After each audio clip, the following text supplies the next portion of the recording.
First, I'd like to apologize for the formatting of this video. My camera is having difficulties transferring files to my computer at this time, so my next several videos are going to be in this format with voiceover instead. Thank you for understanding.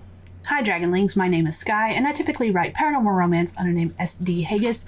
My first 2020 release, Damned and Desolate, is available on ebook on Amazon, and if you are a Kindle Unlimited subscriber, you can read it for free. This video is part of Project AuthorTube, which was created by Tamara Woods. It was originally titled Project AuthorTube. It's where a bunch of AuthorTubers get together for a Preptober event where we give you tips and tricks to get to NaNoWriMo and prepare for it. Thank you, Tamara, for allowing me to join you on this endeavor. For those who are unaware, NaNoWriMo is a 30-day challenge where the goal is to write 50,000 words. However, a lot of people, such as myself, like to rebel, and they tend to write either poetry, do some editing, or even do screenwriting for like TV shows. NaNoWriMo is a free event meant for people of all ages. They even have a program available for young writers who are students and those just learning to get into the process of writing.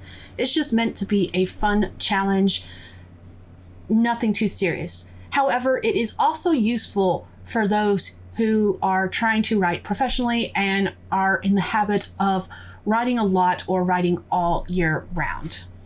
There is a bit of a stereotype for writers in that they hide away in dark rooms with many cups of coffee, mumbling and grumbling to themselves and writing on pieces of paper and tossing it out. They huddle over typewriters and just write as many words as they can. And when they finally appear out of the darkness of that room, they have a finished piece of work. While there is a lot of truth in that stereotype, there's a lot of differences as well. Writing is a very lonely job. You spend a lot of time in front of a screen. Sometimes you go as far as canceling plans with other people.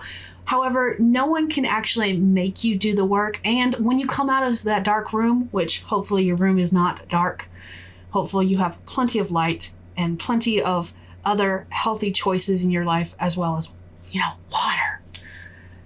You don't necessarily have a piece of work ready for publication. It's just, that's not always going to happen, unfortunately.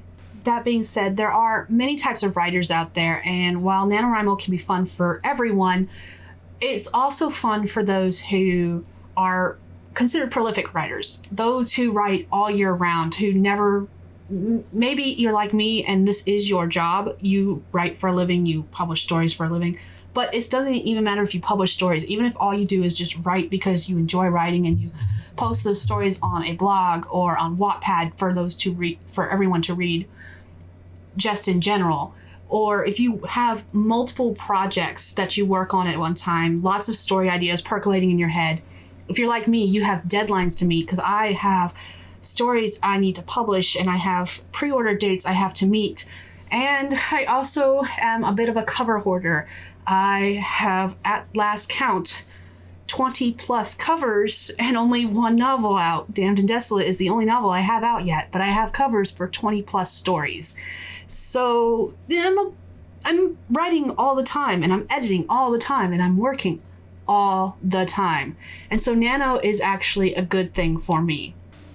When you're doing that kind of work all the time, you spend a lot of time in your own head and you don't get out much and you don't hang out with people. So Nano gives you a chance to do several things at once. There is a sense of camaraderie with writing with other people who have the same goal as you. For the official NaNoWriMo in November, the goal is 50,000 words in 30 days.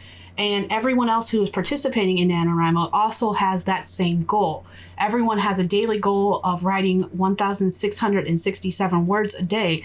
And it doesn't matter how you get to those words, it just matters that you get them done in order to reach the 50,000 word goal. That is an attainable goal for most people.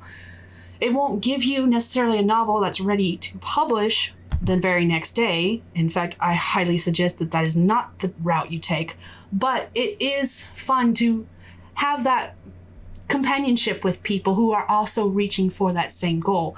And if you're someone who has a lot of projects to work on, who needs to get things done to meet deadlines, it's good to join others who are as like-minded as yourself, whether you're doing it online I know that there's a bunch of people probably watching this who participate in all the live streams that we do. And during NaNoWriMo month, there's a ton more that happen for those who want to host live streams but only want to do it because of NaNoWriMo.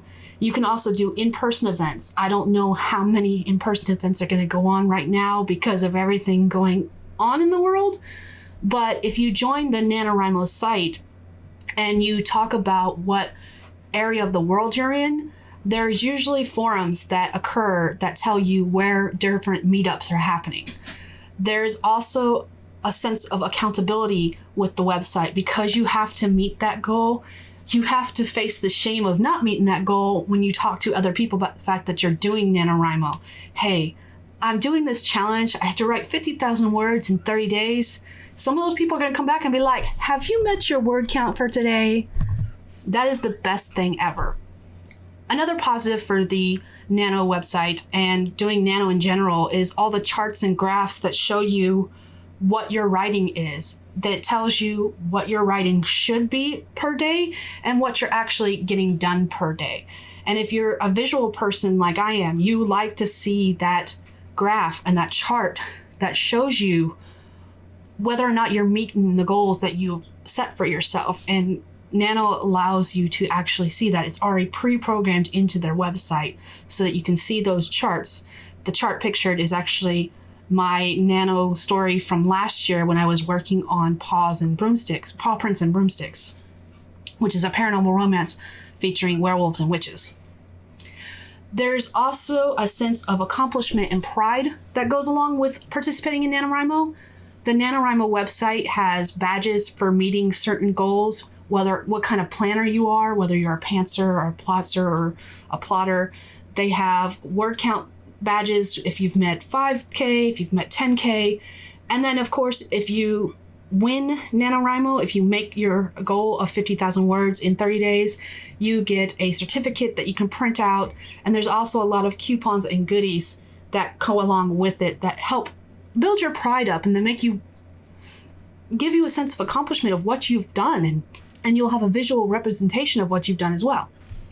I know that I actually enjoy the NaNoWriMo process, even though I don't enjoy the new website as much as I enjoyed the previous website.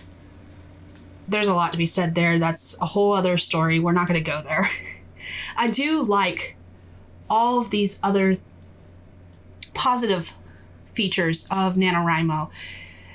There's a lot of negative too, because you are trying to get so many words down per day. However, if you're someone who typically writes that number of words anyways on a daily basis, or you were in the habit of writing that many words on a daily basis and you're trying to get back into the habit of writing that many words on a daily basis, NaNoWriMo is an excellent way of basically jumpstarting your goals again, or jumpstarting them in the first place if that's what you're trying to attain, like I am.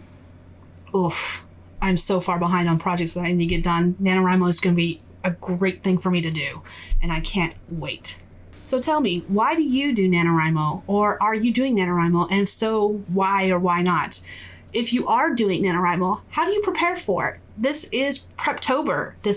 That's what Project AuthorTube is all about. Tell me down in the comments below what you're working on, if you know what you're working on, and how you plan on preparing for it. And until next time, I will talk to you guys later. Bye, Dragonlings.